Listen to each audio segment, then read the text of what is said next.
Hello guys, study घर में आप सभी का स्वागत है। गाइस, ये हमारा थर्ड लेक्चर है लेबर लॉ में।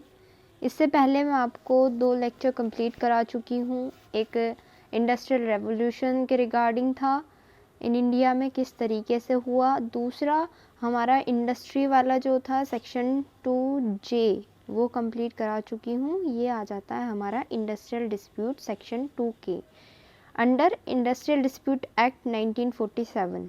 ठीक है, इसको देखते हैं कि इंडस्ट्रियल डिस्प्यूट बेसिकली है क्या।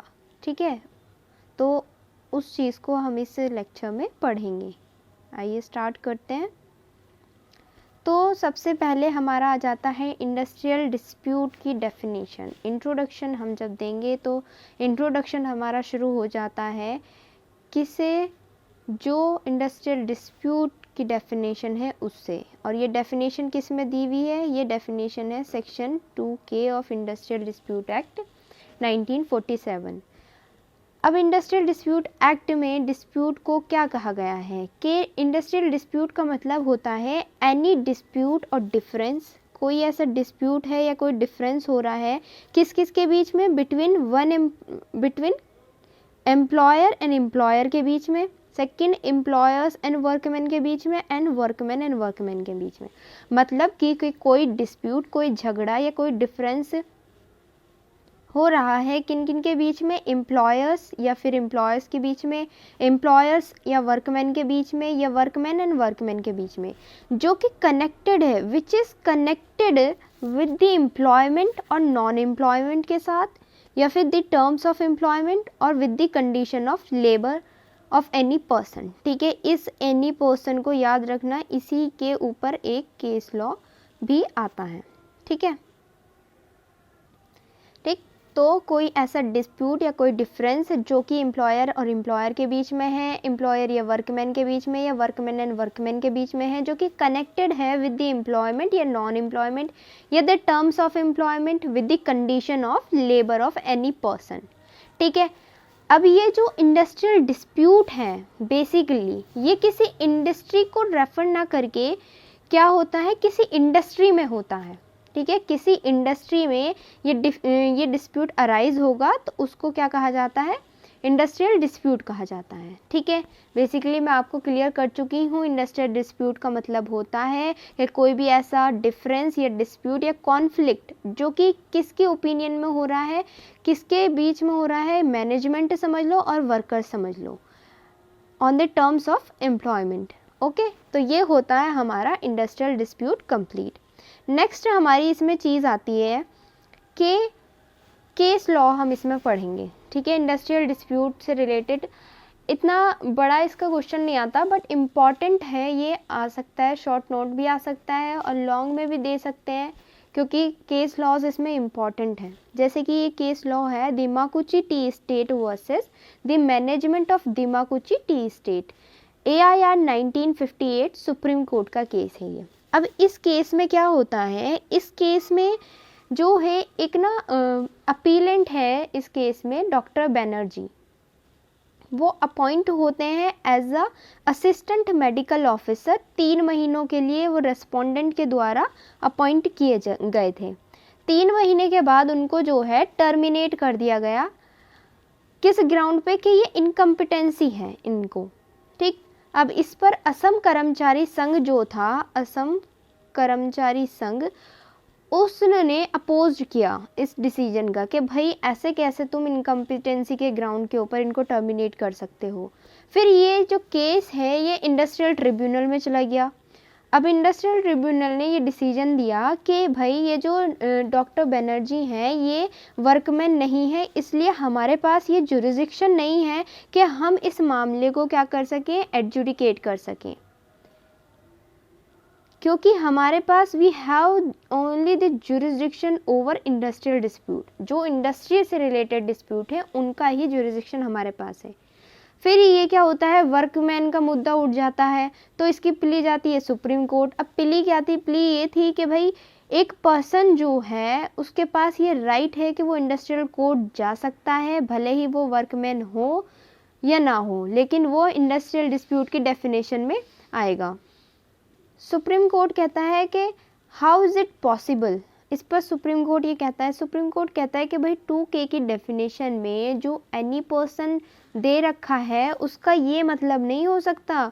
Any person can not mean anybody और everybody in this world comes under the definition of industrial dispute under section 2K of industrial dispute act 1947। मतलब कि एनी पर्सन का मतलब ये नहीं है कि कोई भी पर्सन है या फिर कोई भी दुनिया में किसी भी पर्सन आ सकता है कोई भी इसमें अपना वो लेके केस लेके, ठीक है ये। और सेकंड चीज़ इसमें ये बताई कि it must relate the subject matter as employment, non employment and the terms of employment. और उन्होंने कहा कि वो मस्ट रिलेटेड होना चाहिए, सब्जेक्ट मैटर किससे रिलेट होना चाहिए, एक तो एम्प्लॉयमेंट से, नॉन एम्प्लॉयमेंट से या टर्म्स ऑफ एम्प्लॉयमेंट, इन तीनों में से किसी के उसमें क्या होना चाहिए, वो रिलेट करता हुआ होना चाहिए सब्जेक्ट मैटर। इसलिए इस केस में कहा गया कि भाई जो डॉक्टर बनर्जी हैं, जो अपीलेंट हैं, उनको वर्कमैन नहीं माना गया, इसलिए वो केस इंडस्ट्रियल डिस्प्यूट में लेके आ ही नहीं सकते। कहीं और जा सकते हैं, अपने राइट के वायलेशन के लिए जा सकते हैं, लेकिन राइट के वायलेशन के लिए भी क्यों जाएंगे जब 3 महीने के लिए उनको अपॉइंट किया गया और 3 महीने के बाद उनको टर्मिनेट किया जा रहा है, तो उनका टाइम पीरियड तो वैसे ही कंप्लीट हो जाता है। देन इसके बाद मैं आपको कुछ चीज़ें बताने वाली हूँ कि जो इंडस्ट्रियल डिस्प्यूट है उसके की एलिमेंट्स क्या हैं, ठीक है ध्यान से सुनना, बहुत की एलिमेंट्स की जो बात है। पहला की एलिमेंट जो है, इसका की एलिमेंट वो है फैक्टम ऑफ डिस्प्यूट, के मतलब डिस्प्यूट का क्या फैक्ट है वो पता होना चाहिए, एंड डिस्प्यूट की पार्टीज होनी चाहिए, सेकंड एलिमेंट।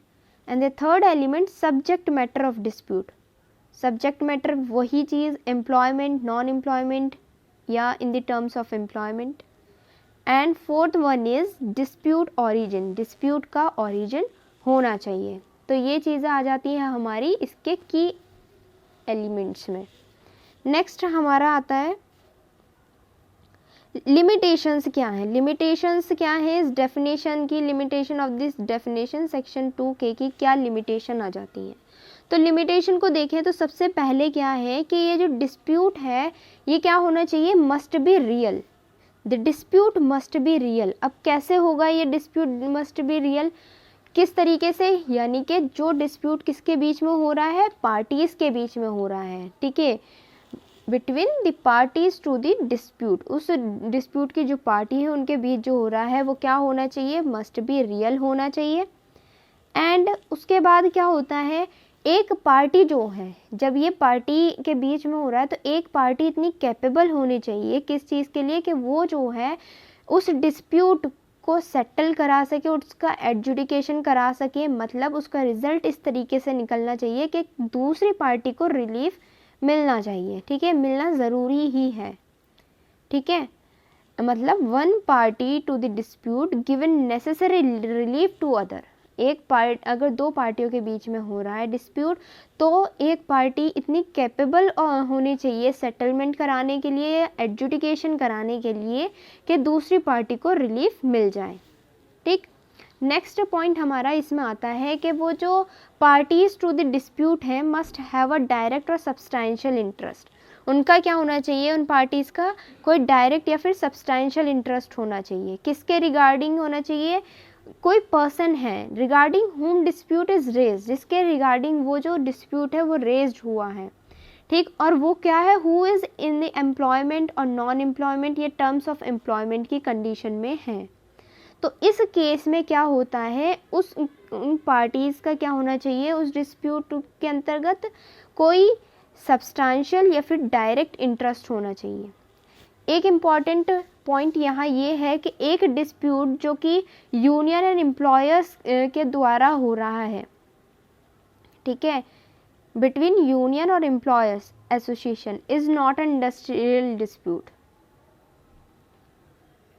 ठीक। फिर नेक्स्ट इसमें केस है Bongaigaon refinery versus petrochemical limited and others, 2001 supreme court का एक केस था। इस केस में ये हुआ कि बेसिकली एनी पर्सन का मतलब बताया गया था, ठीक।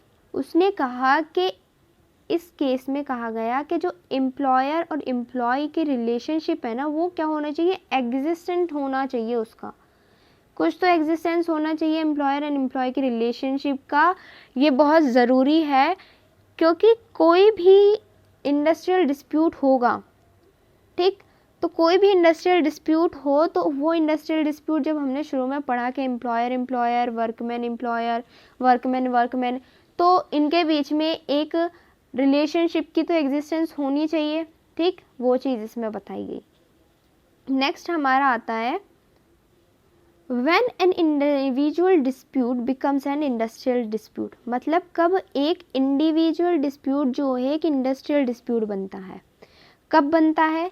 सेक्शन 2A जो है ऑफ इंडस्ट्रियल डिस्प्यूट एक्ट 1947 की, वो कहती है इंडिविजुअल डिस्प्यूट को इसमें लाया गया, ठीक है। इस सेक्शन से पहले, section 2A of industrial dispute act से पहले क्या होता था, इंडस्ट्रियल डिस्प्यूट जो था ना वो नहीं हो सकता था, इंडस्ट्रियल डिस्प्यूट बन ही नहीं सकता था।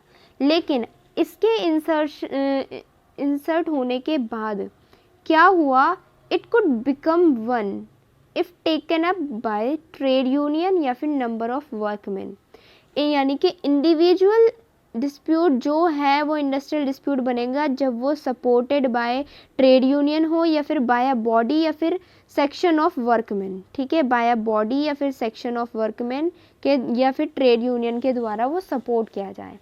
तो आई होप आपको ये समझ आ गया होगा कि किस तरीके से इंडिविजुअल डिस्प्यूट जो है इंडस्ट्रियल डिस्प्यूट बनता है। सेक्शन 2A से पहले जो था इंडिविजुअल डिस्प्यूट इंडस्ट्रियल डिस्प्यूट नहीं बन सकता था, लेकिन इसके बाद में जब ये सेक्शन इंसर्ट हो गई इंडस्ट्रियल डिस्प्यूट एक्ट 1947 में, तब कहा गया कि इंडिविजुअल डिस्प्यूट इंडस्ट्रियल डिस्प्यूट बन जाएगा कब, जब वो सपोर्टेड बाय ट्रेड यूनियन हो या फिर कोई बॉडी के द्वारा हो या फिर सेक्शन ऑफ वर्कमैन के द्वारा हो, ठीक है। तो ये आ जाता है हमारा इंडिविजुअल डिस्प्यूट कब इंडस्ट्रियल डिस्प्यूट बनता है। नेक्स्ट हमारा पॉइंट इसमें आता है केस लॉज है इसमें, वो देखते हैं। इसके रिगार्डिंग एक केस है जाधव JH वर्सेस फॉर्ब्स गोबक लिमिटेड का केस। अब इस केस में क्या हुआ था, in this case it was held that कि जो इंडिविजुअल डिस्प्यूट है may be an industrial dispute if it is supported by trade union और नंबर ऑफ वर्कमैन। वही सेम चीज़ जो हम पीछे पढ़ के आ रहे हैं, जो एलिमेंट्स हैं उसके कि किसके द्वारा सपोर्टेड होने चाहिए, वो ट्रेड यूनियन के द्वारा या फिर नंबर ऑफ वर्कमैन के द्वारा, यही चीज़ इस वाले केस में बताई गई। नेक्स्ट केस है हमारा Bombay union of journalist versus the Hindu का केस, मद्रास का ये केस है। तो इस केस में क्या किया गया है, इस केस में ऐसा हुआ कि एक एम्प्लॉय था, ठीक, तो उसको टर्मिनेट कर दिया गया। फिर उसके बाद उसने क्या करा, बॉम्बे यूनियन ऑफ जर्नलिस्ट ने ये डिस्प्यूट रेज हो गया, ठीक, एंड ये फाउंड हुआ कि जो एम्प्लॉयज़ हैं वहाँ पे, कहाँ पे, बॉम्बे यूनियन ऑफ जर्नलिस्ट जो थे, ठीक है, उसमें से 7 जो हैं वो तो एडमिनिस्ट्रेटिव साइड में हैं और जो 3 हैं वो किस में है, जर्नलिज्म साइड में है। मतलब 10 मेंबर थे, 7 तो एडमिनिस्ट्रेटिव सेक्टर में हो गए और 3 जर्नलिज्म सेक्टर में हो गए। फिर उन 3 में से 2 जो थे, केवल 2 वो यूनियन के मेंबर थे। तो इसलिए सुप्रीम कोर्ट ने ये हेल्ड करा कि जो यूनियन ऑफ जर्नलिस्ट है वो is not competent to raise this dispute, इस डिस्प्यूट को लाने के लिए वो कॉम्पिटेंट नहीं है। अगर इफ़ इट हैड रेज्ड, अगर वो रेज्ड होता है तो it could not have become an industrial dispute, तो वो जो है क्या होगा, इंडस्ट्रियल डिस्प्यूट नहीं बनेगा, इंडिविजुअल बनेगा। Means single man is not competent to raise any industrial dispute although it may be individual dispute, ठीक है। वो इंडिविजुअल डिस्प्यूट हो सकता है लेकिन वो जो है इंडस्ट्रियल डिस्प्यूट बनाने के लिए कॉम्पिटेंट नहीं है। नेक्स्ट केस आता है हमारा workman of Indian express newspaper limited versus management of Indian express newspaper, AIR 1970 का केस था ये सुप्रीम कोर्ट का। इस केस में क्या होता है बेसिकली, इस केस में ये बताया गया कि जो ये इंडियन एक्सप्रेस न्यूज़पेपर लिमिटेड है ना, ठीक है। इसके सपोर्ट में एक और वो ट्रेड यूनियन आ जाती है, ठीक, कौन सी, दिल्ली यूनियन ऑफ जर्नलिस्ट की आ जाती है, ठीक है, दिल्ली यूनियन